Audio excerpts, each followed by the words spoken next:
seja muito bem-vindo, seja muito bem-vinda ao meu canal Por Dentro da Bíblia. Eu sou a Kelly Tederich e, como sempre eu digo aqui, é muito bom ter você aqui comigo para juntos conhecermos mais e mais da Palavra de Deus. E se você se conectou pela primeira vez neste canal, saiba que o nosso objetivo aqui é cavarmos um pouco mais a fundo para aprendermos e aprimorarmos mais sobre o conhecimento de Deus através da Bíblia. E é isso que nós fazemos aqui com muita humildade e temor. Mas antes de nós entrarmos no conteúdo de hoje, eu quero pedir para você que ainda não se inscreveu no meu canal, se inscreva, clica no sininho, compartilhe esse vídeo para o máximo de pessoas que você puder e deixe o seu comentário, se interaja comigo em todas as aulas e eu pessoalmente irei responder todas as perguntas e dúvidas que você tiver. Mas vamos lá, sem mais delongas, hoje daremos sequência à nossa série A Carta aos Romanos. Faremos a segunda parte da introdução na aula de hoje e só recapitulando que na aula passada nós frisamos sobre a importância da carta e fizemos um pano de fundo sobre quais foram os impactos que essa carta causou na vida de pessoas que depois que leram a carta aos Romanos foram impactadas, as suas vidas foram mudadas pelo poder da palavra de Deus. E da mesma forma é o desejo do meu coração que a sua vida seja transformada através de tudo que nós viveremos aqui. E hoje nós iremos entender a partir de um panorama sobre quem escreveu essa carta, para quem ela foi escrita e quando ela foi escrita e qual que é o propósito dessa carta. Vamos entender também quais as principais ênfases dessa carta. Por isso eu peço para que você se interaja comigo, porque o conteúdo da aula de hoje tem bastante informações históricas e uma linguagem um pouco mais informativa, mas é necessário essa parte introdutória como base histórica para você entender as questões exegética e hermenêutica da interpretação de cada capítulo que faremos nas próximas aulas. Então vamos lá? Bora para a aula? E nessa primeira pauta nós vamos falar sobre a relevância da Carta aos Romanos. Gente, a Carta aos Romanos ela é relevante porque é o livro mais importante de toda a Bíblia. Porque é a carta que interpreta o Antigo Testamento no Novo Testamento a partir da revelação de Jesus nela. Ou seja, é a graça de Deus revelada a nós pela justiça de Deus. É nela que compreendemos o mistério do amor de Deus por intermédio da salvação em Jesus Cristo. A mensagem dessa carta, ela nos oferece o perdão ilimitado de Deus mediante a justificação pela fé. Ao ler essa carta, nós encontramos Cristo reconciliando-se conosco novamente por bondade e misericórdia. A mensagem dessa carta está repleta de valores e princípios espirituais que confronta diretamente o nosso egoísmo, os nossos pecados e nos traz de volta para o caminho da luz mediante a graça divina. A carta aos Romanos nos santifica novamente para Deus. O Espírito Santo nos ajuda a olhar para dentro de nós e nos fazer enxergar com clareza a nossa pequenez e a nossa insignificância longe da graça de Deus. Por isso que essa carta é um livro muito atual para a igreja em todas as épocas. E nessa geração nunca foi tão necessária aplicarmos Romanos como base de uma reforma de dentro para fora. Nela nós encontramos profundas instruções no tocante à vida e à sistematização da doutrina que norteia a fé cristã. Vale lembrar aqui para vocês que de todas as epístolas que Paulo escreveu, Romanos é a que contém a maior exposição sobre o Evangelho. Em outras palavras, a Carta aos Romanos é um livro que transforma o mundo repetidas vezes pela transformação de pessoas. Por isso que eu enfatizo que Romanos é um livro decisivo para a história da igreja, pelo que causou na vida de pessoas que transformaram o mundo e a história da igreja e continua transformando até os dias de hoje. Mas esse contexto eu já pontuei na primeira parte da introdução. Lá nós compreendemos que fizeram a leitura da Carta aos Romanos e mudou radicalmente a sua caminhada com Deus. E essas pessoas incendiaram o mundo por onde elas passaram. Pessoas como Santo Agostinho, um teólogo da antiguidade dos primeiros séculos, que após ter lido um trecho de Romanos no capítulo 13, a sua alma foi resgatada das trevas para a luz e ele se transformou no maior influenciador das bases para o pensamento cristão. E da mesma forma nós também vimos que Martinho Lutero, o reformador protestante, que era um religioso, que vivia pela culpa, se flagelava todos os dias e não encontrava o perdão em Deus para os seus pecados. Mas depois de ter lido Romanos capítulo 1, verso 17, ele foi incendiado por uma nova compreensão da justiça de Deus. Ou seja, a justificação pela fé. E essa nova descoberta revolucionária foi também um dos pilares da reforma protestante. E sem falar de John Wesley, um jovem perdido e confuso acerca da fé sem as obras, e após um dia em uma reunião ouvir sobre o comentário de Romanos, ele causou um dos maiores movimentos na Inglaterra, porque ele teve seu coração transformado pela profundidade do evangelho descrita na carta aos Romanos. Além desses, muitos outros personagens foram impactados após terem tido um encontro com Romanos. Por isso, o desejo do meu coração é que estas e outras experiências sejam realidade também para nós, tanto individualmente como no coletivo. Por isso que eu quero te convidar a mergulhar comigo nos estudos dessa carta, para juntos entendermos mais do que é o Evangelho, a fim de sermos tomados por seus efeitos em toda a nossa vida. Que o estudo de Romanos te ajude, como disse Lutero, a se lançar, seja para entender a mensagem do Evangelho, ou seja para experimentar a vida do Evangelho. De maneira que o ideal é que seja nos dois casos. Amém? E vamos partir então para o nosso primeiro tópico sobre quem escreveu essa carta. Gente, sem sombra de dúvidas, o apóstolo Paulo é o autor da carta aos Romanos. É unânime o consenso de teólogos renomados e respeitados desde o primeiro século até os dias de hoje, que Paulo é o autor dessa carta. Embora alguns eruditos ou estudiosos discordem que foi Paulo quem escreveu essa carta, os seus argumentos não nos convencem, por isso nem merecem uma atenção maior. E eu gosto muito da maneira como John Murray, o mais recente teólogo, ao falar sobre a autoria paulina de Romanos, registra a afirmação onde ele diz que esta é uma preposição que não precisamos nem discutir. Então eu também não vou entrar nesse mérito de discussão, mas eu quero aqui pontuar para vocês algumas evidências que comprovam a autoria paulina nesta carta. A primeira evidência é comprovada por um teólogo cristão e herege do primeiro século, muito influente, cujo nome era Marcião. Eu acredito que alguns aqui já ouviram falar no Marcião. Ele foi o primeiro escritor cético a reconhecer a autoria de Paulo na carta aos Romanos. Aí talvez você me pergunta, mas qual que é o grau de importância ou relevância desse Marcião que evidencia a autoria de Romanos a Paulo? Bom, esse Marcião, ele era um escritor de muita relevância e influência em sua época. O reconhecimento da carta aos Romanos como autoria de Paulo, de certa forma, viabilizava a entrada desta mesma carta no cânon. Por ele ser influente, Marcião ele recusava muitos dos escritos doutrinários nessa época, tanto que ele mesmo criou o seu próprio cânon. E ele não só reconheceu Romanos como autoria de Paulo, mas também ele inseriu no seu próprio cânon a carta aos Romanos. É claro que ele fez ali alguns ajustes, alguns cortes, mas ele incluiu a carta de Paulo aos Romanos no seu cânon. A segunda evidência da autoria paulina nesta carta é o próprio Paulo. Logo no primeiro capítulo, nos versos 1 da carta, quando você lê, você vê Paulo, ele se apresentando como remetente da carta. Então ele começa descrevendo assim: eu, Paulo, servo de Jesus Cristo, chamado para ser apóstolo, ou seja, ele mesmo se apresenta como remetente. Mas antes, deixa eu destacar aqui para vocês algumas curiosidades sobre carta, para que vocês entendam todo o contexto de Paulo, não só na carta aos Romanos, mas nas demais epístolas. Gente, na comunidade dos primeiros séculos era muito comum fazer uso de carta para se comunicar. E Paulo utilizava muito bem desses recursos, né? E nós enxergamos com clareza em suas epístolas Paulo dando instruções, orientações para as igrejas através da carta, onde ele tratava de assuntos específicos e circunstanciais. Esse era um ponto. Outro aspecto interessante do uso de carta era o redator. Geralmente o autor de uma carta contratava um secretário que exercia a função de escrevente. E nas epístolas paulinas há várias referências que nos mostram que ele contava com o auxílio de alguém que o ajudasse nesse sentido, né? Conforme ele mesmo mostra para nós em Romanos 16:22. Tá assim, ó: eu, Técio, que esta carta escrevi, vos saúdo no Senhor.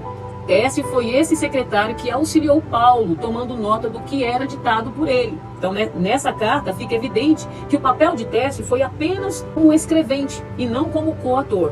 Então, sua saudação pessoal não deixa dúvida de que ele era um cristão e que possivelmente tinha ligações pessoais com os crentes de Roma. Isso é um ponto importante para que vocês saibam. Outra curiosidade de carta, ou de fazer uso de carta nessa época, era a assinatura. Geralmente, o secretário ele redigia a carta que estava sendo ditada e o autor, de próprio punho, escrevia apenas a conclusão ou as saudações finais, também servindo como uma forma de assinatura. E aí, gente, para complementar isso, às vezes o secretário, ele poderia não só apenas tomar ditado da carta, mas ser coautor da mesma.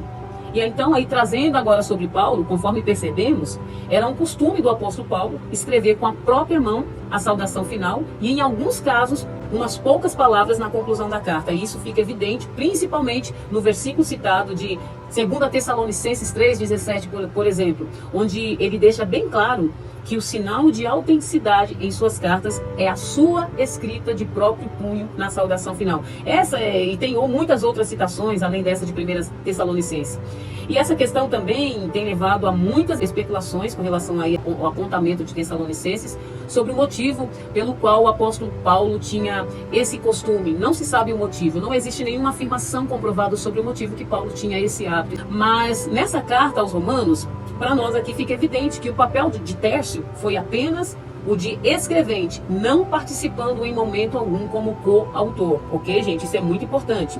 Mais uma curiosidade sobre carta: Paulo não respeitava os padrões antigos de escrever cartas.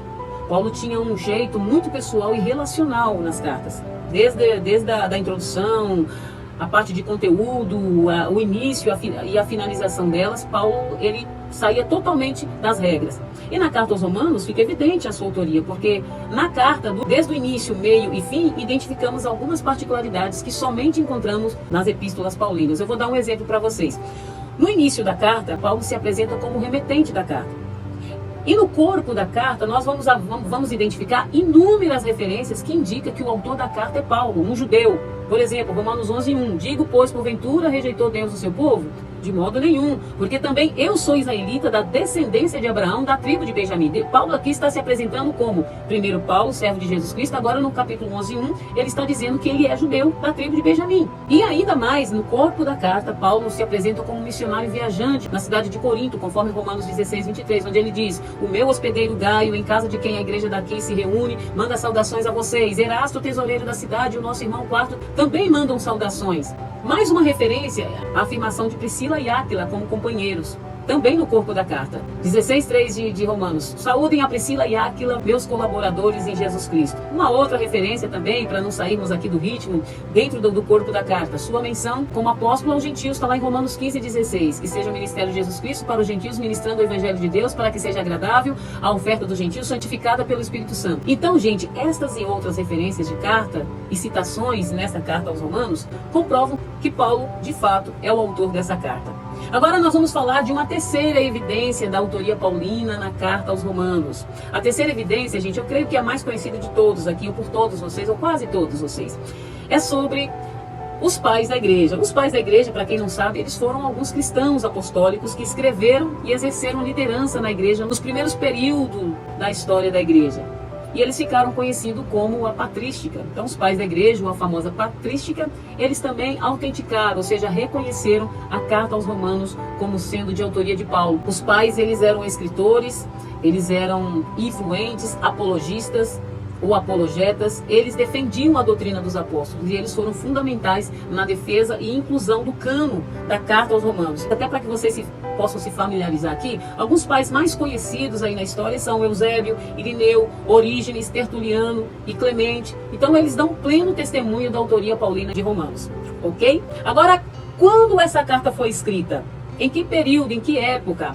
Gente, apesar de não haver data na carta, há um consenso geral de que Paulo escreveu Romanos durante a sua estada de 3 meses na Grécia, na província da Caia, na antiga Grécia, numa região ali próxima de Corinto, conforme os relatos de Atos no capítulo 20, nos versos 2 e 3, tá? E a prova disso é confirmada pela recomendação de Paulo a Febe. Febe era a portadora da carta à igreja de Roma, e Febe era da igreja de Cencreia, uma pequena cidade a 12 quilômetros ali de Corinto, onde existia um importante porto da capital da Caia. Esse relato está registrado também em Romanos, no capítulo 16, no verso 1. Então, com essas citações, nós podemos afirmar com absoluta garantia que Paulo estava encerrando a sua terceira viagem missionária, onde ele se preparava para viajar a Jerusalém, para levar as ofertas que ele havia recolhido entre as igrejas que ele fundou, e essas ofertas seriam levadas, ou seja, destinadas para os irmãos que estavam passando por dificuldade, passando fome na Judéia. Todas essas informações estão descritas lá em Romanos, no capítulo 15 e 25, onde ele diz assim, olha, agora, porém, estou de partida para Jerusalém, a serviços dos santos, pois a Macedônia e a Acaia tiveram a alegria de contribuir para os pobres dentre os santos de Jerusalém. Então, essa carta foi escrita no início de 55 ou 58 depois de Cristo, mas a maioria dos teólogos concordam que a carta ela passa a ter sido redigida ali por volta do ano 55 e 56 depois de Cristo. Agora, quem fundou a Igreja de Roma? Este é um tema bastante polêmico. Quem foi o fundador da Igreja de Roma? Gente, até hoje esse tema vira polêmica, principalmente entre os nossos irmãos católicos. Bom, está muito claro quando lemos a carta que a Igreja de Roma não foi fundada por nenhum dos apóstolos, principalmente pelo apóstolo Paulo. E também não foi fundada por Pedro ou qualquer outro apóstolo. Primeiro, gente, já comprovamos na carta, quando lemos, que não foi o apóstolo Paulo o fundador da igreja em Roma, porque ele cita por diversas vezes na própria carta aos romanos que ele tinha um desejo muito grande de ir visitá-los. Mas ele também afirma que por diversas vezes ele foi impedido de ir. Ou seja, Paulo nunca esteve nessa igreja pessoalmente. E eu vou ler para você a descrição de Romanos, capítulo 1, nos versos 10 ao 13, para que possamos entender melhor. Tá assim, ó. Porque desejo muito vê-los, a fim de repartir com vocês algum dom espiritual, para que vocês sejam fortalecidos, isto é, para que nos consolemos uns aos outros por meio da fé mútua, a de vocês e a minha. Eu quero que vocês saibam, irmãos, que muitas vezes me propus ir visitá-los, no que tenho sido até agora impedido. Então está a confirmação que de fato Paulo nunca esteve na igreja de Roma. Mas a pergunta é, mas se não foi Paulo, quem fundou a igreja então? Quem foi o fundador da igreja em Roma? Conforme eu iniciei falando com vocês, o catolicismo romano, gente, por séculos e até hoje, insiste em afirmar que o apóstolo Pedro foi o fundador da igreja e que a sua liderança nessa igreja durou por volta de 25 anos, ou seja, eles até colocam data do ano 42 a 67 depois de Cristo, porém essa afirmação não tem nenhuma base bíblica e nem histórica, ou seja, não tem comprovação. Então, se não tem comprovação, não tem como ser o apóstolo Pedro. Porém, eu sei que muitos aí de vocês que estão assistindo aí esse vídeo devem estar se perguntando por que não pode ter sido Pedro? Quais são as evidências que comprovam que não foi Pedro? Então eu vou trazer para vocês aqui algumas informações que de fato não pode ter sido Pedro. O primeiro fato que não foi Pedro é porque Pedro, ele era o apóstolo da circuncisão, ou seja, Pedro era o apóstolo dos judeus convertidos e não o apóstolo destinado aos gentios. E isso é fato porque quando olhamos a narrativa de Atos dos Apóstolos, do capítulo 1 até o capítulo 13, nós vamos ver a liderança de Pedro como líder do judaísmo, dos judeus, da circuncisão. Mas já no capítulo 13 ao 28, observamos a forte liderança do apóstolo Paulo, o apóstolo aos gentios. E Paulo também descreve aos Gálatas para confirmar isso que eu estou dizendo. Ele diz, reconhecendo a graça que me fora concedida, Tiago, Pedro e João, tidos como colunas, estenderam a mão direita a mim e a Barnabé em sinal de comunhão. Eles concordaram em que devíamos nos dirigir aos gentios e eles aos circuncisos. Eles quem, gente? Pedro, Tiago e João. Os discípulos que, após a descida do Espírito Santo, eles entenderam que o evangelho era somente para os judeus e anunciavam a palavra para este grupo de pessoas, para essa raça eleita. Ou seja, os da circuncisão, da aliança. Então não pode ter sido Pedro. O segundo motivo que não foi o apóstolo Pedro quem fundou a igreja em Roma está descrita no capítulo 16, que é o último capítulo de Romanos, e as saudações de Paulo. Gente, observa no capítulo 16 de Romanos que o apóstolo Paulo ele faz uma série de saudações aos irmãos daquela igreja. E o curioso é que em nenhum momento o apóstolo Paulo menciona Pedro, ou seja, seria uma gritante falta de cortesia do Paulo se ele enviasse uma mensagem para os irmãos e não para o líder da própria igreja. Então fica claro para todos nós e esta é uma evidência que essa hipótese, porque as grandes cidades por onde Paulo esteve por mais tempo foram Antioquia, Corinto e Éfeso. E eram justamente as três com as quais o intercâmbio com Roma se mostrava mais intenso. Então essa é uma das possibilidades. Uma terceira possibilidade é que, de fato, da expulsão dos judeus ali da cidade de Roma pelo imperador Cláudio no ano 49 depois de Cristo, eu entendo de certa forma que foi uma ocasião especial usada pela providência divina para o estabelecimento da igreja de Roma. Ou seja, existe a possibilidade de alguns desses judeus fugitivos de Roma terem migrado para a região vizinha ali da Grécia, onde Paulo estava radicado, e ali eles se tornaram cristãos e discípulos de Paulo pela pregação do evangelho que Paulo ministrava. E neste caso, após eles retornarem a Roma, transformaram-se em arautos do cristianismo. E talvez os que fundaram esta igreja, eu apresento essa hipótese pelo exemplo ali de Priscila e Áquila, que tendo estado com Paulo em Corinto, conforme está registrado lá em Atos 18, no versos 2, abriram uma igreja em suas casas, conforme Romanos 16, 3. Mas são apenas hipóteses, gente. Entre as três que eu trouxe aqui, a mais adequada, ou seja, a mais aceita pela maioria de nós cristãos, é a primeira. Pode ter sido pelos judeus convertidos ali no dia de Pentecoste, na descida do Espírito Santo, e quando eles retornaram a Roma, eles fundaram então ali esta igreja, onde Paulo escreve a carta aos romanos. Agora, quem eram os membros dessa igreja de Roma? Quem eram os irmãos que faziam parte dessa igreja? Olha que interessante, gente. Quando Paulo escreve a carta, Roma já possui uma igreja, muito possivelmente fundada por cristãos judeus que voltaram às suas casas após o Pentecoste em Jerusalém. Nós já falamos. Já bem ali no seu início. No entanto, vários não-judeus também se converteram e começaram a integrar a igreja. Mas tudo mudou ali no ano 49. Tá? Eu vou repetir isso porque faz parte do contexto. Quando o imperador Cláudio, irritado com as dissensões entre os judeus por causa do Crestos, vocês lembram disso? Possivelmente as afirmações de Jesus de que era o Cristo, Cláudio expulsou todos os judeus de Roma. Cristãos judeus como Priscila e Áquila, conforme narra Atos 18:2, eles tiveram que deixar a cidade e a igreja em Roma se tornou da noite para o dia composta de gentios apenas. Mas quando Paulo escreve a igreja de Roma, os judeus já tinham recebido a autorização para voltar a Roma, incluindo ali Priscila e Áquila, conforme está narrado em Romanos 16:3. A igreja passou a ser composta, então, por uma mistura de judeus e gentios, embora a maioria fosse gentios, tá? Isso está escrito no capítulo 1 de Romanos, no capítulo 11. Havia um certo conflito teológico entre esses grupos. Os judeus em Roma, ali na igreja, eles enxergavam o cristianismo simplesmente como parte do judaísmo. E eles exigiam que todos observassem a lei judaica. Por outro lado, os gentios, eles eram adeptos de um evangelho sem lei. Eles acusavam Paulo de ser traidor da aliança e inimigo da lei. Os gentios, por outro lado, eles desprezavam os judeus por ainda estarem desnecessariamente sob a escravidão da lei. Então havia esse duelo entre esses dois grupos. Os judeus se orgulhavam do seu status, ou seja, o povo escolhido da aliança, e os gentios se orgulhavam da sua liberdade. Então Paulo fez questão de colocar ambos em seus lugares. E os ecos, dessas controvérsias entre judeus e gentios são encontrados em todas as cartas. E no primeiro capítulo você já vê capítulo 1, capítulo 2, Paulo falando para o judeu, depois para o gentio.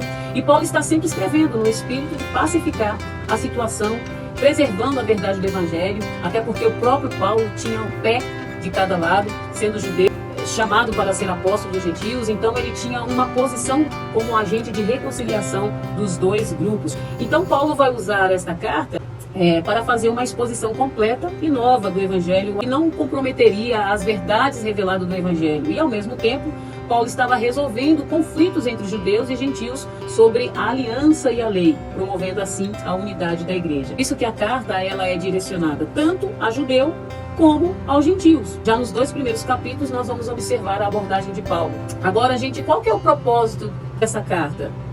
Tendo em vista que Paulo está escrevendo essa carta tanto para o judeu como para gentios, essa carta ela tem como propósito fazer uma exposição do evangelho da graça. Como eu já citei desde a primeira parte da introdução, ela é um tratado teológico e, ao mesmo tempo, uma espécie de defesa da fé. Paulo escreve não para tratar de problemas circunstanciais na igreja, mas sim questões doutrinárias. Por isso, Paulo deseja muito ir a Roma para tratar destas e outras questões pessoalmente. Paulo, então, apresenta uma carta informando o motivo que ele desejava ir a Roma.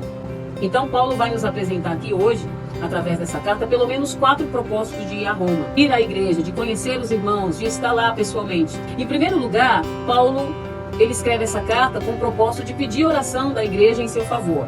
Qual que era a situação? Paulo estava prestes a realizar uma viagem extremamente perigosa a Jerusalém, conforme Romanos 15, 30 até o 31, eu já citei isso para vocês. E mesmo com o coração cheio de amor e consigo ele levava as ofertas para os pobres ali da Judéia, ele conhecia os perigos da viagem. E Paulo temia aqui pelo menos 2 coisas, gente. Primeiro, que os judeus o matassem. E a segunda, que os irmãos de Jerusalém se negassem a receber o generoso donativo vindo dos crentes por eles serem gentios, por causa dessa rivalidade entre judeus e gentios. Paulo tinha esses pressentimentos, que não eram sem fundamento. De acordo com os relatos de Atos, no capítulo 20, nos versos 3, quando Paulo estava a ponto de embarcar para a Síria, é a citação do texto, os judeus fizeram uma conspiração contra ele. Paulo decidiu voltar pela Macedônia. E ao despedir-se dos presbíteros de Éfeso, o apóstolo faz um alerta sobre essa dolorosa possibilidade, conforme também está registrado lá em Atos 20, nos versos 22 a 23. Ele diz assim: "E agora, eis que ligado eu pelo Espírito, vou para Jerusalém, não sabendo o que lá me há de acontecer, senão que o Espírito Santo de cidade em cidade me revele, dizendo que me espere prisões e tribulações." E aí Paulo chega a Cesareia e ele foi alertado por Ágabo, através de uma profecia, a não subir a Jerusalém, pois lá o esperavam cadeias e tribulações. Também está registrado em Atos 21, nos versos 8 e 14. E na cidade, quando Paulo chega, Paulo foi recebido com alegria pelos irmãos. Isso também está registrado em Atos, no capítulo 21, nos versos 17. mas com muita discórdia e crueldade pelos judeus, ou seja, pelos judaizantes, os religiosos da época que odiavam o que Paulo pregava, o que Paulo ensinava, que entraram em conspiração para matá-lo. Isso está registrado lá no capítulo 21, dos versos 27 ao 31. Sentindo esse desfecho, Paulo escreve aos crentes lá de Roma, pedindo oração em seu favor. Esse relato está em Romanos 15, dos versos 30 ao 31. Este era o primeiro propósito da carta, compartilhar com os irmãos a sua angústia devido a esta preocupação. O segundo lugar do propósito dessa carta é que Paulo queria compartilhar com os irmãos o evangelho a qual ele pregava, de acordo com Romanos 1:10. O interesse de Paulo em ir a Roma era compartilhar com os crentes de lá o genuíno evangelho da graça. Mesmo que Paulo não fora o fundador da igreja, aquela igreja estava sob sua jurisdição espiritual, uma vez que ele era o apóstolo enviado por Jesus aos gentios, e então Paulo se via responsável espiritualmente por esta igreja. Exemplo desta verdade é que quando lemos o capítulo 16 dessa carta, observamos que nesta igreja havia muitos cristãos que conheciam Paulo de outros lugares, devido às suas viagens missionárias. Por isso, alguns dos nomes que Paulo cita nesta extensa saudação, no último capítulo da carta, no capítulo 16, Paulo ele faz questão de mencionar onde e como esses irmãos se conectaram a ele ou ele aos irmãos. Dessa forma, Paulo não somente estava demonstrando seu perfil em gerar relacionamentos, mas também em criar novos vínculos e confiança com aqueles irmãos que ele ainda não conhecia. O apóstolo Paulo é excepcional. Ele tem aí uma gama de ensinos para nós sobre network, sobre relacionamento, sobre estar com pessoas, conhecer pessoas. Então Paulo queria passar um tempo com os irmãos para, primeiro, ajudá-los na compreensão do Evangelho de Jesus, segundo, para compartilhar com eles as suas experiências missionárias, e terceiro, mostrar para aquela igreja que verdadeiramente ele era o apóstolo legítimo de Cristo, chamado diretamente por Jesus, separado por Jesus, em defesa do Evangelho da Graça, conforme nos registra aí capítulo 1, dos versos 10. Desejo ir ver-nos a fim de compartilhar algum dom espiritual com vocês, a fim de fortalecê-los. O terceiro motivo ou propósito dessa carta é que Paulo queria ser enviado pela igreja de Roma à Espanha. Ficava situada ali no norte, acima de Roma, onde o evangelho ainda não havia chegado. Quando Paulo escreve essa carta, ele já tinha explorado, gente, todo o território da bacia do Mediterrâneo. O Paulo já tinha pregado o evangelho em todas aquelas regiões, não tinha mais campo para ele pregar. E o apóstolo Paulo, então, como ele era um apaixonado pelo evangelho, convicto em seu propósito, ele coloca no seu coração ir para outras regiões onde o evangelho ainda não havia sido pregado. E os seus planos era chegar à Espanha, era ir à Espanha, conforme descreve Romanos 15, dos versos 24 ao 28. E a Espanha também era o principal baluarte das civilizações romanas. Por isso que, estrategicamente, Paulo identificou que a igreja em Roma era aquela que poderia ser o seu suporte financeiro e o seu suporte espiritual nesse projeto de ir até a Espanha. Primeiro, porque a igreja em Roma era a mais próxima e mais bem preparada no quesito de localização estratégica e recursos. E segundo, porque Roma era a potência do mundo, né? E viabilizava tudo que a igreja precisaria para enviá-lo. Como os irmãos daquela igreja ainda não conheciam Paulo pessoalmente, ele sabia que ele precisava ir pessoalmente para se apresentar, para falar dos projetos, contar as suas experiências missionárias de outras regiões que ele já havia passado, a fim de gerar credibilidade para que a igreja então pudesse investir no seu ministério e enviá-lo para a Espanha. E sem falar que Paulo precisava que a igreja compreendesse na íntegra qual era o teor da sua mensagem, qual era o tipo de evangelho que Paulo anunciava por onde quer que ele passava. Então Paulo confiava que a igreja pudesse investir no seu projeto missionário também para a Espanha. Em quarto lugar, sobre o propósito dessa carta, era para prevenir os irmãos acerca da doutrina dos judaizantes. E para combater essa doutrina, a igreja precisava conhecer o antídoto contra ela. Paulo sabia que na comunidade havia alguns judeus ali novos convertidos ao cristianismo, e chegou ao conhecimento de Paulo que alguns desses irmãos estavam questionando sobre a relevância da mensagem de Paulo, muitos estavam em dúvida sobre a autoridade apostólica de Paulo, sobre a sua legitimidade judaica, e esses acontecimentos estimulou o apóstolo Paulo a se antecipar escrevendo essa carta à igreja de Roma, no intuito de fazer uma exposição em defesa do evangelho que ele pregava. E o motivo dessa exposição do evangelho era para prevenir a igreja, né, sobre os boatos, sobre as calúnias, este grupo de judeus ativistas que por onde passava tentavam destruir todo o trabalho que Paulo fazia. Para vocês terem uma ideia, esses judaizantes, eles acusavam Paulo de ensinar que a lei era provisória. Eles diziam que Paulo afirmava que o templo seria destruído. Eles acusavam Paulo de invalidar e rejeitar a circuncisão, o ritual entre os judeus que era o sinal da aliança, né, que Deus havia dado ao seu povo. Dizia que Paulo pregava contra a instituição de Israel e que Paulo quebrava a lei de Moisés. Ou seja, eles afirmavam que Paulo era uma ameaça para o judeu. Então, gente, eram esses os comentários e dissensões que corriam por todas as comunidades judaicas contra o apóstolo Paulo. E olha as artimanhas desses caras. Esses judaizantes, eles agiam da seguinte forma. Eles seguiam o apóstolo Paulo por onde o apóstolo Paulo passava. Como nós já sabemos, por onde Paulo passava, ele plantou igrejas em quase todos os lugares por onde ele passou.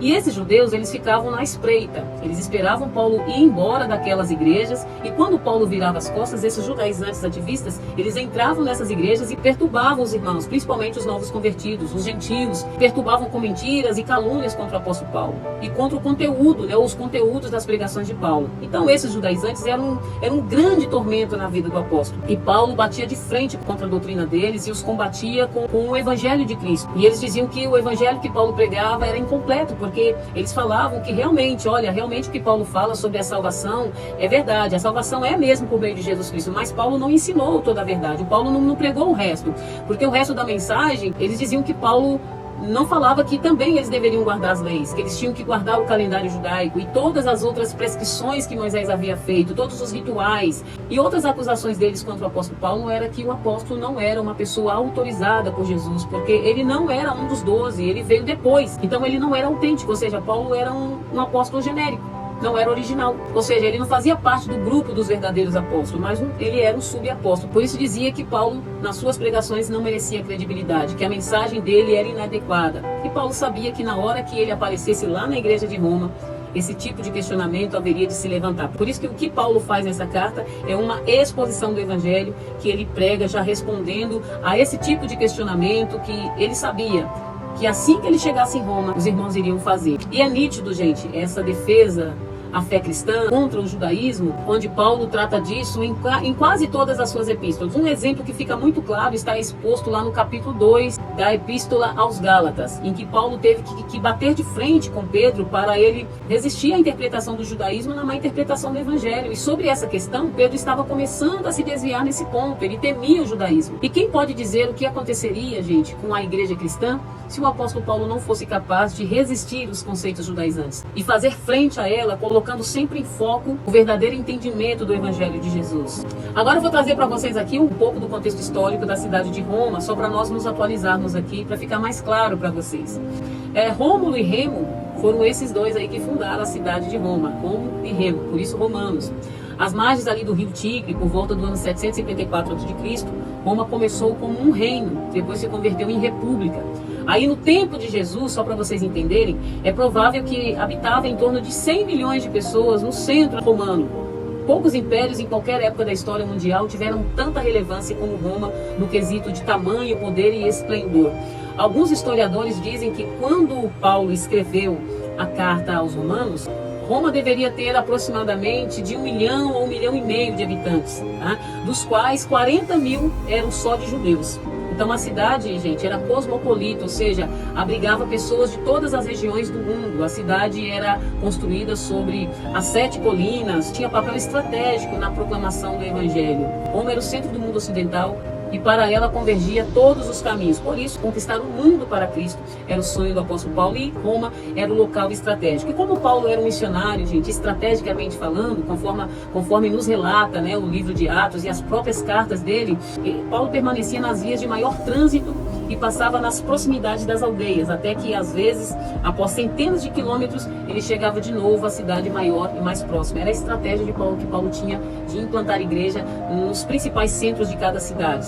E ali Paulo fundava uma igreja que imediatamente recebia a responsabilidade missionária pela região adjacente. Estrategicamente foi um dos melhores. Isso com certeza tem a mão de Deus, dando sabedoria e graça estratégica para o apóstolo. Então, para Paulo, o surgimento de uma igreja numa localidade central significava a conquista de todo o território em derredor, pois de acordo com as estratégias que Deus lhe dava, ele tinha certeza de que o evangelho incendiaria por todo o território, como de fato nós podemos comprovar em todas as suas cartas. Por isso que para o apóstolo Paulo ir pessoalmente a Roma significava muito mais oportunidades de explorar outros territórios, utilizando os dos mais importantes recursos dessa potência romana. Agora, esse é o lado bonito de Roma. E qual que era o lado feio, né, dessa potência, dessa cidade poderosa? Se por um lado, gente, Roma era conhecido como a cidade do poder, da riqueza, por outro lado, era considerada como o esgoto do mundo, ou seja, uma cidade hiperimoral, onde era explícito as mais degradantes perversões escandalosas da época, a ponto de um historiador afirmar que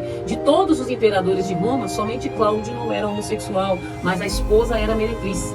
Mas em 476 d.C., o império caiu e nunca mais recuperou seu encanto nem o seu poder. Só em 728 d.C. que Roma se fez independente sobre os papas, que consideravam seu poder superior aos dos governantes temporais, e permaneceu como sede da corte papal até dia 20 de setembro de 1870, se eu não me engano. E hoje, gente, a Igreja Católica Romana tem seu centro lá no Vaticano, né, que é um reino independente no coração da cidade de Roma, como todos nós conhecemos. Nós vamos falar sobre as principais ênfases da Carta aos Romanos. A Carta aos Romanos é muito robusta, ela é muito intensa e ao mesmo tempo extensa.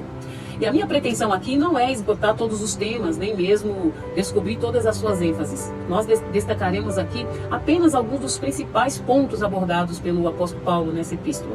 E de acordo com cada capítulo que nós estudaremos já nas próximas aulas, o Espírito Santo irá nos conduzir de maneira a destrincharmos os pontos relevantes para todos nós a partir de texto com contexto. Porém, a primeira ênfase que Paulo ele traz nessa carta, em primeiro lugar, é mostrar a unidade da igreja. Se vocês observarem, já nos primeiros capítulos, capítulo 1 e capítulo 2, o apóstolo Paulo se dirige diretamente aos judeus e gentios e confronta-os acerca da unidade, enfatizando que a igreja de Cristo é formada por judeus e gentios. E pelo sangue de Cristo, a parede da separação foi derrubada. E agora, os judeus e os gentios constituem a igreja. Ou seja, Paulo então enfatiza que não há mais distinção entre judeu e grego, uma vez que o Senhor é o Senhor de todos. A segunda ênfase que Paulo apresenta nesta carta, nos próximos capítulos, é evidenciar a universalidade do pecado. Paulo expõe com argumentos irresistíveis a culpabilidade dos gentios e também dos judeus, ou seja, Deus encerrou todos no pecado para usar de misericórdia para com todos. O pecado atingiu a todos, sem exceção. O versículo principal deste capítulo é: todos pecaram e destituídos estão da glória de Deus. Romanos 3:23. E neste capítulo o apóstolo Paulo divide a raça humana em 3 grupos distintos, isso para trazer para nós mais informações. A sociedade gentílica depravada, os críticos moralistas, ou seja, os judeus ou gentios, e os judeus instruídos e autoconfiantes. Então ele conclui acusando toda a raça humana, Romanos 3:9 e 20. E a terceira ênfase desta carta, ou seja, em terceiro lugar, Paulo quer mostrar aqui a manifestação da justiça através do Evangelho de Deus. Então, Paulo está mostrando que a justiça de Deus se manifesta no Evangelho. Na cruz de Cristo, Deus revelou sua ira sobre o pecado e o seu amor ao pecador. A cruz de Cristo foi a justificação de Deus, uma vez que nela Deus satisfez plenamente sua justiça violada. E se a ira de Deus se revela do céu contra toda a impiedade e perversão dos homens, no Evangelho, a justiça de Deus se revela para a salvação de todo o que crê. E em quarto lugar, Paulo quer mostrar aqui para nós, anunciar a doutrina da justificação pela fé. A justificação não é alcançada pelas obras da lei, mas pela fé na obra de Cristo. Não é a obra que fazemos para Deus que nos salva, mas a obra que Deus fez por nós em Cristo que nos traz a vida eterna. Não é a nossa justiça que nos recomenda a Deus, mas a justiça de Cristo a nós imputada. Ou seja, o justo justifica o injusto. O injusto que não tem justiça própria é justificado ao confiar na justiça de Jesus Cristo, o justo. Romanos 4, gente, é um brilhante ensaio no qual Paulo prova que o próprio Abraão, o pai fundador de Israel, foi justificado não por suas obras, nem por sua circuncisão, e nem pela lei, mas pela fé. E em consequência, Abraão é agora o pai de todos os que creem, seja eles judeus ou gentios. A imparcialidade divina é evidente. Oh, glória! E em quinto lugar, Paulo quer nos mostrar aqui a proclamação à nova vida na pessoa de Cristo. Ou seja, Deus nos salvou do pecado e não no pecado. A salvação implica a libertação da condenação do poder e da presença do pecado. Não podemos viver no pecado. Nós que para ele morremos, fomos crucificados em Cristo e sepultados com ele na morte pelo batismo, de tal maneira que devemos considerar-nos mortos para o pecado e carregar nossos certificados de óbito no bolso. E no sexto lugar, anunciar a vida vitoriosa no Espírito. Depois de mostrar o grande conflito interior e a total impossibilidade de alcançarmos uma vida vitoriosa pela energia da carne, agora Paulo exulta num brado de vitória ao anunciar a vida triunfante que temos pelo Espírito. Ou seja, o Espírito Santo nos vivifica, nos capacita e nos reveste de poder para vivermos em santidade. Oh, glória a Deus! E em sétimo lugar, o apóstolo Paulo quer revelar a soberania de Deus na salvação. Paulo ensina de forma grandiosa a doutrina da eleição da graça. Não somos nós quem escolhemos a Deus, mas é Ele quem nos escolhe. Deus nos escolhe não por causa dos nossos méritos, mas apesar de nossos méritos. E em oitavo lugar, Paulo vai mostrar a vital necessidade de relacionamentos transformados. Depois que Paulo encerra a magistral sessão doutrinária, ele agora aplica a doutrina, mostrando a necessidade de estabelecermos relacionamentos corretos com Deus, com nós mesmos, com o próximo e com os inimigos e com as autoridades. Ou seja, devemos em nossas relações respeitar aqueles que têm a consciência fraca, não lhes servindo por causa de tropeço. E a carta a gente termina com uma longa lista de saudações, mostrando que a igreja precisa ser um lugar onde florescem relacionamentos saudáveis, onde devemos ter coração aberto, mãos abertas, casas abertas e lábios abertos para abençoar uns aos outros. E o fechamento dessa carta é uma explosão doxológica, no qual o apóstolo exalta a Deus por meio de Cristo. E no nosso próximo encontro já entraremos no primeiro capítulo da carta aos Romanos. Gente, nessas aulas introdutórias aqui, na primeira e na segunda aula, os conteúdos são mais informações históricas. Porém, ao estudarmos cada capítulo dentro de texto e contexto, nós aplicaremos as verdades práticas para as nossas vidas. E que Deus nos abençoe. Eu te vejo na próxima aula com muita expectativa para o nosso próximo encontro. Um abraço, até lá.